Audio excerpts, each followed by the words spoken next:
If you clicked on this video, you're probably still swooning over Bridgerton, just like the rest of us. But today, we're pulling back the curtain on some of the show's best moments, the ones that weren't even in the script. Okay, let's start with the moment that broke the internet in season 3. And honestly, if you know, you know.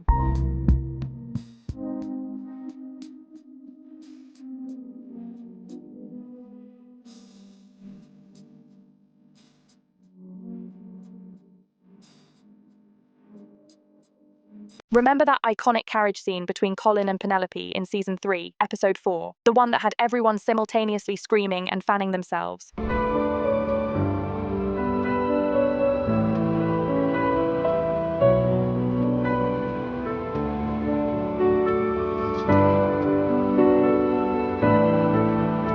Well, there's one tiny detail that fans noticed, and it turns out Luke Newton improvised it. After their steamy moment in the carriage, when they arrive at the Bridgerton house, Colin reaches up to fix Penelope's dress sleeve that had slipped down. But eagle-eyed viewers noticed something. Colin only uses his ring finger, pinky, and thumb. He deliberately avoids using his pointer and middle fingers. Respectful. Very. It's still, there's intimacy there, but Have he's you like... seen the thing online recently about the fingers? Yeah. Was that intentional? You know. Was it actually? Yeah.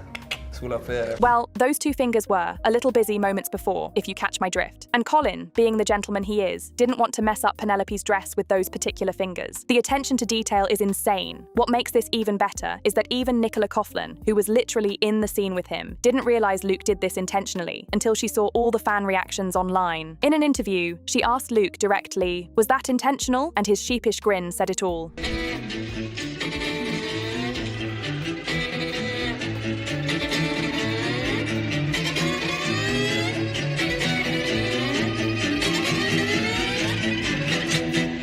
The man knew exactly what he was doing. Now, speaking of the Lukes and their improvisational genius, Luke Thompson is carrying on the tradition in season 4. In season 4, episode 4, Benedict and Sophie have this incredibly passionate stairwell encounter. It's steamy, it's intense, and the internet absolutely lost it over one specific detail that Benedict does before things get even more heated. Showrunner Jess Brownell revealed to Glamour magazine that Luke Thompson improvised the moment where Benedict puts his fingers in his mouth before, well, you know. Yeah, absolutely. For a 5-minute scene, I think it took us 2 days. That's not what he means. 2 days? That's not what he means. Is that not what you mean? 2 days? Basically, we were filming it, and we were really enclosed in this carriage on a sound studio, and there was like 4 burly dudes. I see what you mean, sorry. Yeah, it's all right. We knew there were certain points we had to hit, but then we were doing the kissing, and then I remember like, I can't, he's not calling cut. And then in my head I was going, this is really long, this feels really long. And at a certain point you're still doing it. I was like, what's We're going on? ultimate professionals and we will never Kept cut going. ourselves. Kept going. So basically, Luke Newton inspired Luke Thompson, and we're all winning here. These actors really understand what makes intimate scenes feel genuine and realistic. Okay, this one is just too good. Remember how we talked about all those different versions of the carriage scene they filmed? Well, there's more to that story. Turns out, Nicola Coughlan and Luke Newton were so into their performances during the carriage scene that multiple directors had to tell them to tone it down. Oh, the error is mine, I'm certain.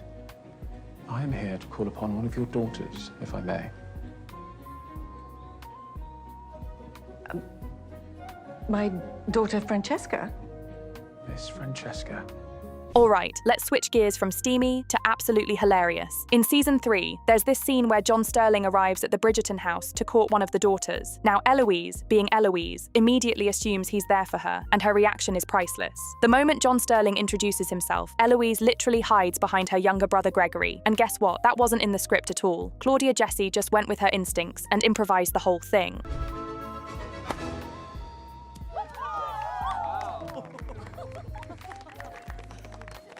According to TV tropes, this improvised moment was pure Claudia, and it perfectly captured Eloise's character. Smart, witty, but absolutely not interested in being courted. The awkwardness, the panic, the "please don't let this be happening to me" energy, it's all so Eloise.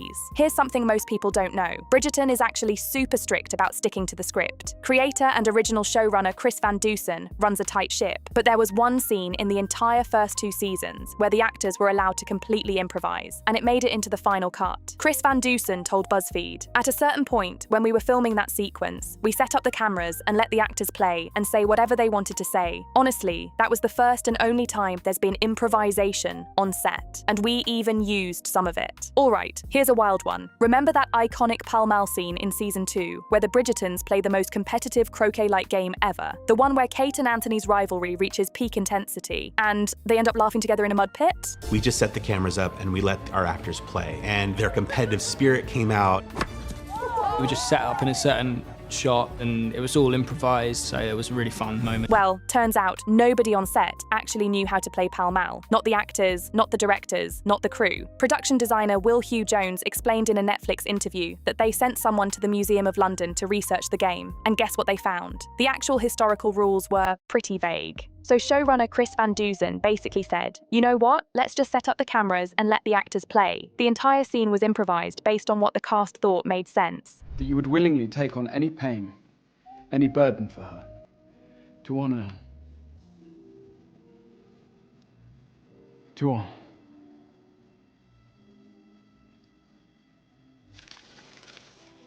Staying in season 2, let's talk about another Jonathan Bailey improvisation that made the final cut. Remember when Anthony crashes Lady Danbury's salon for Edwina's suitors? He's not even invited, but he shows up anyway, trying to impress both Sharma sisters. Anthony attempts to read a romantic poem that he copied from his brother Benedict, because clearly that's what cultured men do, right? Truth be told, I'm not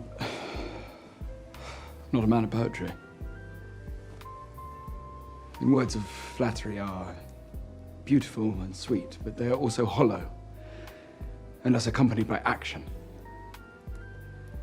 Miss Edwina, I could stand here. But here's the thing. Anthony Bridgerton is not a poetry guy. And halfway through reading this borrowed poem, Jonathan Bailey just went off script. That's actually what we had to call the summer muff.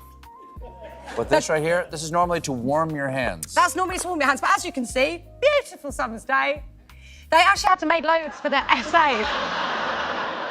And this unscripted moment, it completely changed Kate's perception of Anthony. You can see it in her eyes. She's actually impressed by his honesty and authenticity instead of the fake romantic act he was putting on. All right, this last one wasn't really acting, but a costume. During season 3 filming, Claudia Jessie broke her wrist. So what did the brilliant costume team do? They invented the summer muff. Normally, hand muffs were only worn in winter, but they created lightweight versions and pretended it was a new fashion trend. They even had background actors wearing them, so it wouldn't look suspicious. Problem solving at its finest. The show must go on, even with a broken wrist. What's your favourite Bridgerton moment? Scripted or unscripted? Let me know in the comments below. And if you enjoyed this deep dive into behind-the-scenes Bridgerton magic, make sure to like this video and subscribe for more content about your favourite shows.